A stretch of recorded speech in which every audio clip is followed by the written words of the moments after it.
बाल्यकाल से ही राष्ट्रीय स्वयंसेवक संघ के संस्कारों से पोषित विकास केडिया आज रायगढ़ जिला स्तर पर ही नहीं बल्कि प्रदेश स्तर पर भारतीय जनता पार्टी में एक कर्मठ और समर्पित स्वयंसेवक और कार्यकर्ता के रूप में अपनी एक अलग पहचान बना चुके हैं।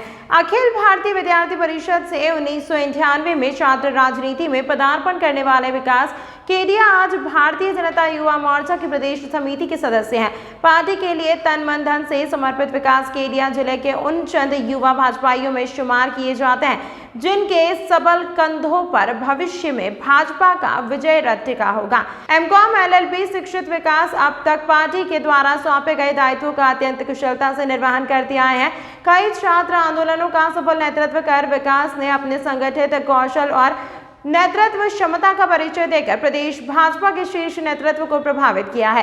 सामाजिक रूप से सक्रिय विकास एक कर्मठ समाजसेवी के तौर पर जाने जाते हैं। मारवाड़ी युवा मंच के संस्थापक अध्यक्ष रहे विकास 2 बार राज्य स्तरीय पुरस्कार से सम्मानित हो चुके हैं। रक्तदान में तो उन्होंने रिकॉर्ड ही कायम कर दिया है। आज हमारे रूबरू कार्यक्रम में विकास ने अपने बारे में और रायगढ़ के वर्तमान परिदृश्य के बारे में खुलकर चर्चा की। पेश है चुनिंदा अंश। आज हमारे साथ भाजपा के युवा ऊर्जावान और कर्मठ नेता विकास केडिया जी हैं। विकास केडिया जी अभी जिले के कार्यकारिणी के सदस्य हैं, साथ ही शक्ति विधानसभा के प्रभारी भी हैं। आइए हम इनसे मिलते हैं और जानते हैं कि राजनीति के प्रति इनका रुझान कैसे हुआ और राजनीति में इन्होंने अभी तक क्या क्या उपलब्धियां हासिल की हैं। विकास जी, हमारे चैनल में आपका बहुत बहुत स्वागत है। हमारे दर्शकों को कृपया ये बताएं कि राजनीति में आपका रुझान कैसे हुआ।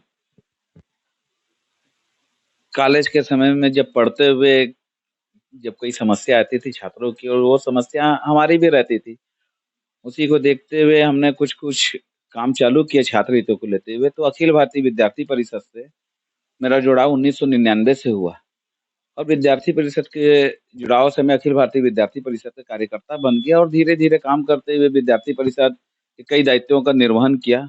विद्यार्थी परिषद का नगर मंत्री, नगर संयोजक, नगर अध्यक्ष और जिला संयोजक, प्रदेश कार्य समिति, ऐसे कई करते हुए विद्यार्थी परिषद में लंबे समय तक कार्य करते रहे और कई छात्र संघ चुनाव, छात्र हितों के लिए कई आंदोलन हमने किया। और विद्यार्थी परिषद के बाद जब कमल वाहिनी और कमल वाहिनी के बाद भारतीय जनता युवा मोर्चा में मुझे दायित्व दिया गया और युवा मोर्चा के प्रवक्ता, महामंत्री और युवा मोर्चा के जिला अध्यक्ष और प्रदेश कार्य समिति सदस्य, इस प्रकार से युवा मोर्चा में मैं काम करते रहा। बीच में मैं बजरंग दल के जिला अध्यक्ष, ऑपरेशन घर वापसी के लिए धर्म जागरण का जिला संयोजक, ऐसे कई दायित्वों का निर्वहन करते आया हूँ। छात्र जीवन में तो आपने बहुत ही एक्टिव होकर कार्य किया और अब पार्टी स्तर पे आपकी क्या क्या माने कार्य प्रणाली क्या क्या कर रहे हैं आप? पार्टी स्तर पर जितने भी जवाबदारी हमको दी गई है वो सारी जवाबदारी का ईमानदारी से हमने निर्वहन किया है और पार्टी हित के लिए, जनहित के लिए जितने भी कार्य हैं वो पार्टी के आदेशानुसार करते रहा हूँ। छात्र राजनीति में भी और अब पार्टी स्तर पर भी ये देखने में आया है व्यावहारिक रूप से कि आप अपने समकक्षों के बीच में आपका कद काफी ऊंचा माना गया है। लोग इसको पक्ष भी मानता है और विपक्ष भी मानता है, तो इसका क्या कारण है? आप कैसे मतलब अपने बराबरों के बीच में भी सबसे ऊंचे कैसे नजर आ रहे हैं? नहीं, ऐसा नहीं रहता है। पार्टी जिस भी जवाबदारी को दे उस जवाबदारी को ईमानदारी पूर्वक काम करना, संगठन के हित के लिए निरंतर कार्य करते रहना ही ये आपकी सफलता का राज है। आप हमेशा संगठन को सर्वोपरि मान के जो कार्य करेंगे उसमें आपकी क्षमता भी बढ़ेगी, आप निखरेंगे भी और लोगों के बीच आएंगे भी। राजनीति का आपको बहुत लंबा अनुभव हो गया है और आप कई मुद्दों पर मुखर भी रहे हैं। हम आपसे जानना चाहेंगे कि अब विधानसभा चूंकि चुनाव सामने हैं, तो ऐसी स्थिति में कांग्रेस के 4 साल के कार्यकाल का आप कैसे आकलन करते हैं? कांग्रेस की सरकार को लगभग 4.5 वर्ष हो चुके हैं और इस 4.5 वर्षों में इस कांग्रेस की सरकार पूरी फेल साबित हुई है। झूठे घोषणा पत्र के आधार पे गंगा जल की कसम खा के ये सरकार पे तो आ गए हैं, लेकिन जितने भी इनकी योजनाएं थी सारे फ्लॉप साबित हुए हैं और भूपेश बघेल हर मोर्चे पे फिसड्डी साबित हुए हैं और जनता इनसे इतनी नाराज है कि आगामी विधानसभा चुनाव में इन्हें जवाब देगी। चाहे इनकी योजना आप ले लो, जो किसान न्याय योजना कर रहे हैं, ये एक इनकी थोथी घोषणाएं हुई कि धान का समर्थन मूल्य बढ़ाएंगे, परंतु इन्होंने धान का समर्थन मूल्य तो बढ़ाया है परंतु किसानों को रकबा कम कर दिया। साथ में वर्मी कंपोस्ट जो किसान से ही अपने जो गोबर खरीद रहे हैं, गोबर 2 रुपये में खरीद के उनको 10 रुपये किलो में वापस देना, धान का रकबा कम कर देना किसानों के साथ विश्वासघात है। ये नरवा घुरवा गरवा बाड़ी की योजना इन्होंने लागू की। ये पूरी योजना पूरी फ्लॉप हो गई है। मतलब कहीं भी नरवा गुरवा बाड़ी कहीं पे भी सक्सेस नहीं है। खाली लोगों को भ्रमित करने के लिए योजना लाई थी। अभी इन्होंने बजट किया है, इसमें इस योजना में 1 रुपया भी भूपेश बघेल ने नहीं दिया है। और सारी आप देखेंगे जितने गोटान हैं, सारे गोटान में घायलों को रखे, सारी गाय मर गई, उनके लिए चारे की व्यवस्था नहीं है, उनके लिए फंड की व्यवस्था नहीं है। शराबबंदी की बात किए थे, शराबबंदी आज तक हो नहीं पाई है। तो एक भी घोषणा इनकी धरातल पे नहीं उतरी है, सारे मोर्चे पे फेल है। यह सरकार इस आगामी विधानसभा में मुंह की खाएगी और जनता इन्हें आईना दिखाएगी। अभी तो इन्होंने आंगनबाड़ी कार्यकर्ताओं का मानदेय भी बढ़ाया है और युवा बेरोजगारों को बेरोजगारी भत्ता देने की घोषणा की है, तो ऐसे में आप कैसे कह सकते हैं कि ये मुंह की खाएगी?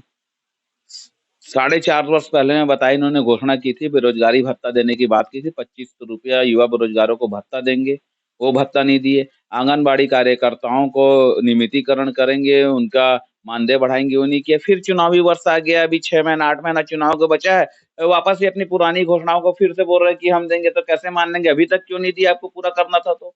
ये चुनाव के 6 महीना फिर बचे हैं, फिर आप बेरोजगारी भत्ता देंगे, फिर आंगनबाड़ी सहायताओं को बढ़ा दिए हैं। इससे अब जनता बरगलेगी नहीं इनके झूठ से, इनके झूठ सामने आ चुके हैं।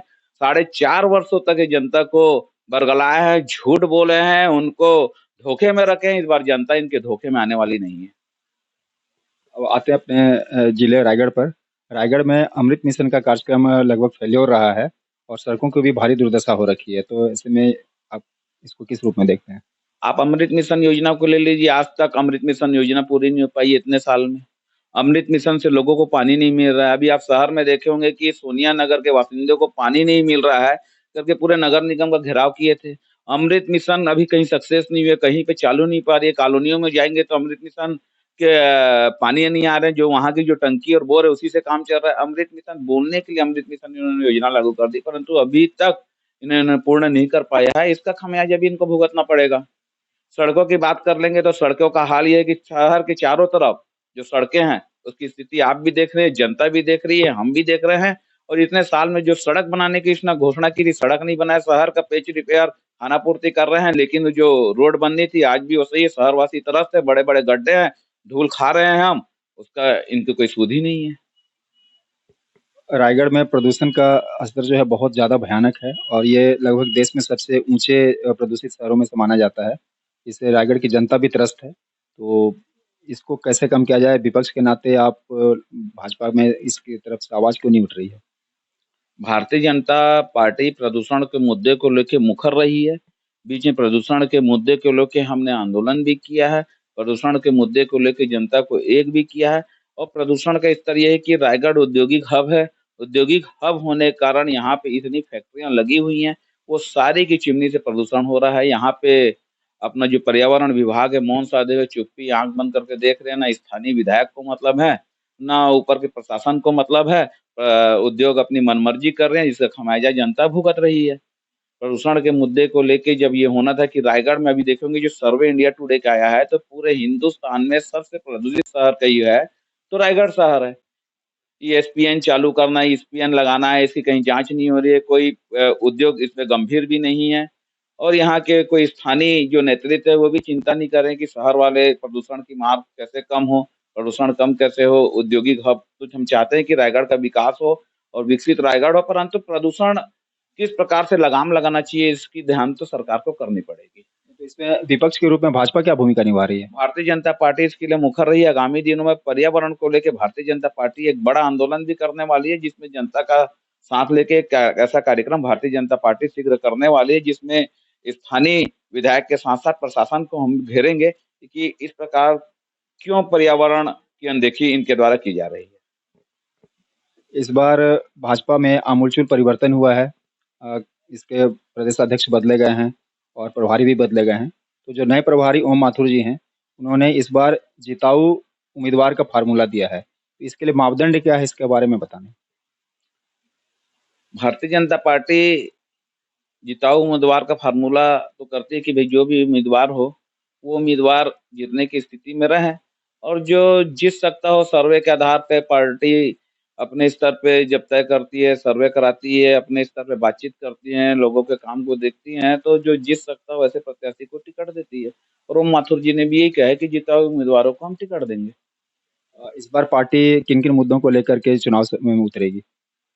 पार्टी तो मुख्य रूप से इस सरकार की विफलता, इस सरकार के भ्रष्टाचार, इस सरकार की आतंक, इस सरकार के माफिया राज, इन सब मुद्दे को लेके, इस सरकार के भ्रष्टाचार, घोटाले, ये सब को लेके आने वाली है। और इसके लिए हम अभी इस 15 तारीख के विधानसभा का घेराव भी मोर आवाज, मोर अधिकार के तहत जो उन्होंने ये किया था, रोक के रखी हुई केंद्र की योजना है, इस केंद्र की योजना को आज तक ये रोक के रखे हैं और लोगों को उनका घर का अधिकार नहीं दे रहे हैं, इनकी छत पक्की हो जाए, ये भूपेश सरकार चाह नहीं रही है और गरीब गरीब रहे। तो इसलिए मोदी जी की योजना फॉलो अप मत हो करके भूपेश सरकार जो गरीबों को आवास रोक के रखी है, इसके लिए एक हम बड़ा आंदोलन अभी परसों 15 तारीख के विधानसभा का घेराव भी करने वाले हैं। तो लगता है कि इस बार भाजपा फिर से सत्ता वापसी में सफल होगी? बिल्कुल, भारतीय जनता पार्टी जब 15 साल सरकार में थी, छत्तीसगढ़ का समुचित विकास हुआ, छत्तीसगढ़ देश में स्थापित हुआ, छत्तीसगढ़ देश के एक मानचित्र में अपनी जगह बनाया और छत्तीसगढ़ इतने विकसित हुआ कि लोगों को लगा कि छत्तीसगढ़ में एक औद्योगिक हब के रूप में विकसित होके भारतीय जनता पार्टी के शासन काल में चहुमुखी विकास छत्तीसगढ़ का हुआ। परंतु इस 4.5 वर्षों में भूपेश बघेल ने छत्तीसगढ़ को अर्श से फर्श में पहुंचा दिया और ये छत्तीसगढ़ भय, आतंक माहौल और खाली माफिया और गुंडा राज बन के रह गया है।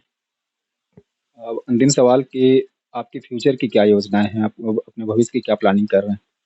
भविष्य की ऐसे कोई विशेष प्लानिंग नहीं है। मैं शुरुआत से ही संगठन में काम करते रहा हूँ और संगठन जो जवाबदारी देगी, उस जवाबदारी का निर्वहन करते रहूँगा और संगठन के काम को करते रहूँगा। जनता के बीच में जनता की जो समस्या है, उसको लेके मैं मुखर रहा हूँ और आगामी दिनों में भी मुखर रहूँगा।